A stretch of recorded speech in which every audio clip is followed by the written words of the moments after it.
Cowabunga, friends and neighbors. This is episode number 4 of the Unemployed Man Show. I found time this week to go and see Teenage Mutant Ninja Turtles Mutant Mayhem in between job interviews and drinking and filing for unemployment.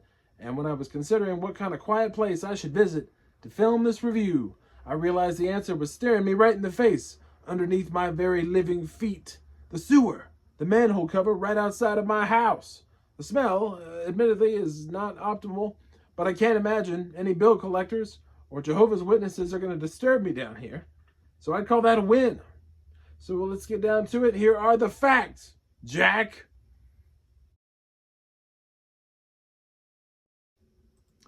So right away you should know this movie was written by Seth Rogen and Evan Goldberg, two dudes who have written half of your favorite comedy movies in the last 20 years. And it was directed by this guy, Jeff Rowe, who has directed a whole bunch of episodes of Gravity Falls, along with a very underseen and very underrated movie called Mitchells versus the Machines, which was was a Netflix movie from 2021, which is fantastic. If you haven't seen it yet, I definitely recommend you go find it. It might still be on Netflix, I'm hoping. Among the Turtles, my favorite one has always been Donatello, and that is still the case after having seen this movie. Raphael is a close second, because I identify with the red and his anger issues.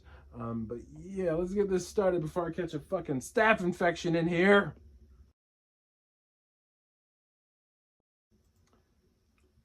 So they made a very interesting choice right off the bat with this movie. They chose 4 actual teenagers to play the Turtles themselves. Teenagers I've never heard of, but the cast is secretly stacked with awesome supporting players. The main villain is played by Ice Cube, and I was really surprised as to how creepy he was able to be despite being a Compton-sounding ass humanoid fly called Superfly. He did a really good job. He was really funny and really scary. Maya Rudolph is the secondary villain, and she is on nearly equal footing with Ice Cube in terms of villainy. She also has a very distinct fashion sense, which hints at an upcoming character that any fans of the OG cartoon should recognize without much trouble the first time they lay eyes on her. Seth Rogen and John Cena are Bebop and Rocksteady, respectively.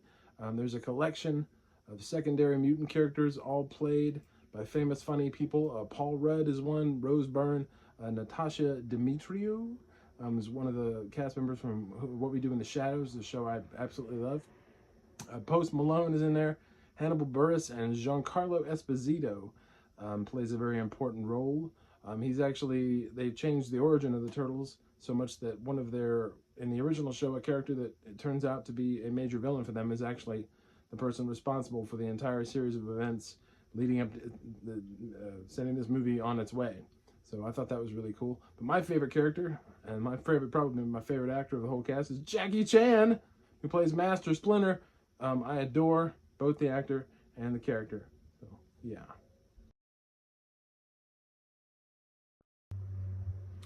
So again, one big change that they make right away is to the origin story. In the original, the same incident that finds a vial of crazy ooze in the sewer, where a bunch of turtles and rats and vermin can be affected by it, is the exact same incident which is responsible for the genesis of the character Daredevil, who is probably my favorite Marvel hero, certainly top 5. They do away with that here, and I'm fine with it. Instead, making a character who would go on to become a major turtle foe into the responsible party for their transformation, which I thought was a very interesting choice.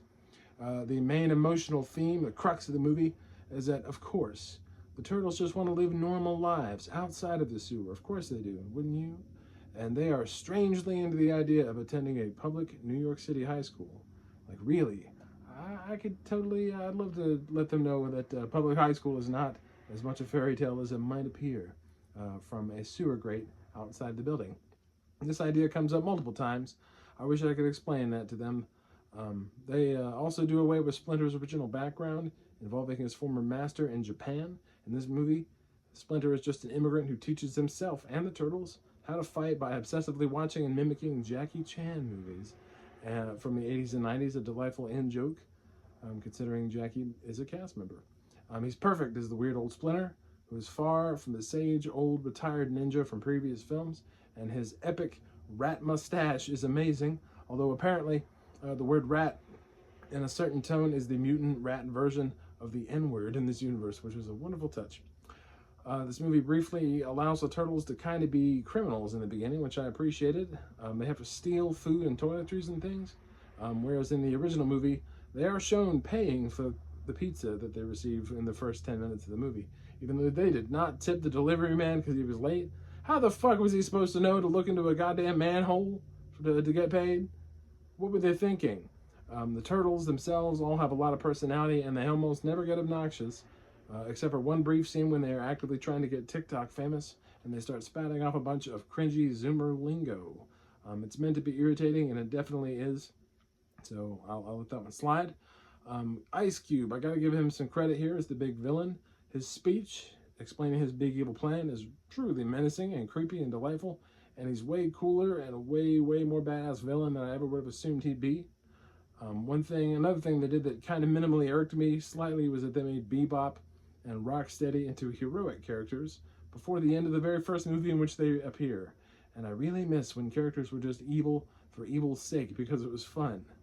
My favorite sequence of the movie is probably one where Splinter gets his own epic, again, Jackie Chan-esque group fight scene and rescues everybody on his own.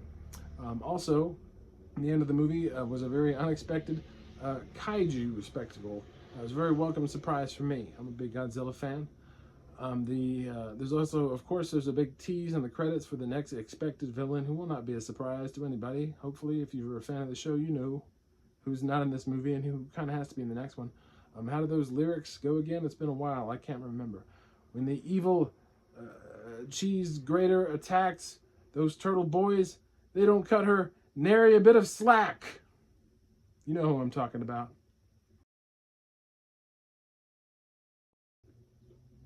So really, everything about the way that this movie is designed and animated is terribly appealing to me.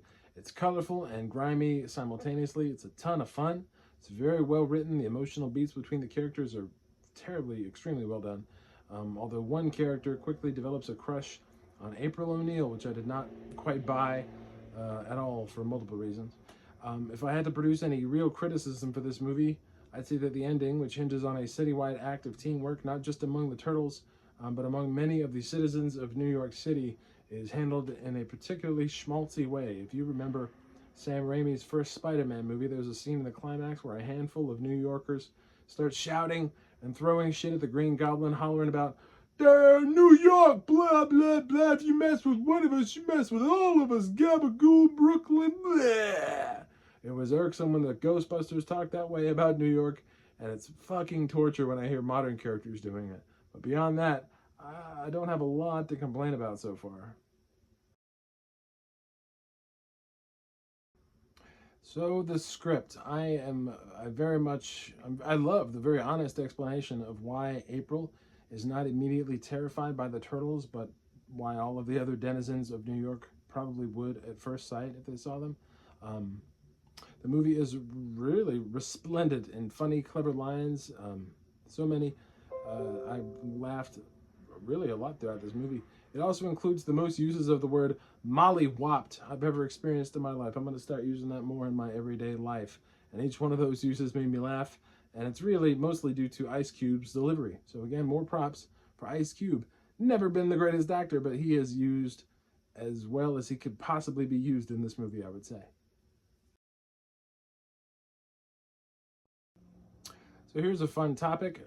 The design of the new April O'Neil raised a lot of ire of internet shitheads because of course she did. New April is black and chunky and very much a zoomer, and that was bound to be a problem for some, for a lot really. It was not a problem for me. They handled her very well. They kept her annoying TikTok lingo to a minimum, and I quite liked her character, and she totally has the one big gross out scene in the movie, and it's great. So I have nothing negative to say about the new April. She's fine. If I were to try and describe the art style, I would say that it's very similar to the Spider-Verse movies, which I don't think is a terribly insightful thing. It should be pretty obvious to a lot of you. But there's a lot of Paranorman thrown in there, which is a favorite animated movie of mine for several years now. I love Laika, that whole studio. They've never put out a bad movie. And there's actually even some Garbage Pail Kids thrown in there, if you're old enough to remember that. It's comically exaggerated to wonderful effect. I don't know what it is about this art style, but so far I can think of 3 movies off the top of my head that all have this same animation style or some version of it. It's the 2 Spider-Verse movies and this, and each one of them has been fantastic. And this is my favorite one of the 3. It is so much fun. All of the character designs are great. They are so unique and beautifully ugly when they need to be. I especially loved Leatherhead, who's a crocodile character, who you might remember if you played Turtles in Time 500 years ago as a kid, like I did.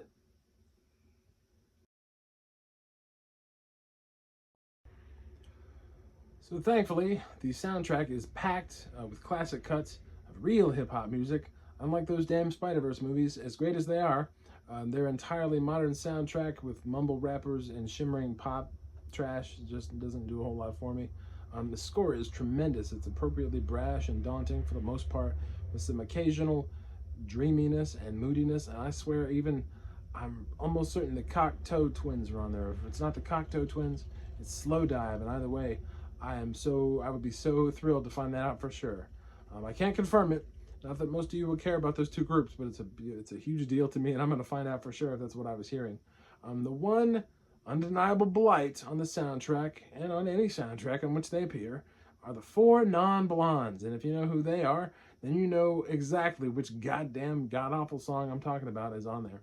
And of course, that particular song gets a big epic remix and is used heavily during a climactic car chase scene near the end. Ugh! I hate that song so much. But that does not take away from how happy I was to hear Old Dirty Bastard and DMX and Biz Markie and even friggin' No Diggity is on the soundtrack. So overall, I was quite pleased. So there's a shitload of references to modern pop culture and many other movies in here, but it never quite becomes tiresome. I got to give a shout out to Chris Pine's Captain Kirk for reasons that you will find out when you go to see this. There are more than a few direct references to Attack on Titan for you goddamn anime freaks out there. They even shout out Hey Arnold and Ferris Bueller in this. So with all that said and done, this is easily, I'd say, at least a 9 out of 10 for me. Do I know exactly what was missing that would have made it a 10? No, not really. But I do know what it feels like when a movie earns a 10 from me, and 9 is still big praise for my occasionally pretentious ass. What about you? Have you seen it yet? What did you think if you did? Are you excited to go and see it? Who is your favorite turtle? Let me know down in the comments. Kindly like and subscribe if it's not too much trouble. And I'll probably see you next week if I don't get violently stabbed and violated down here in this friggin' sewer. Until next time, go get a goddamn job. You motherfucking bum, ya.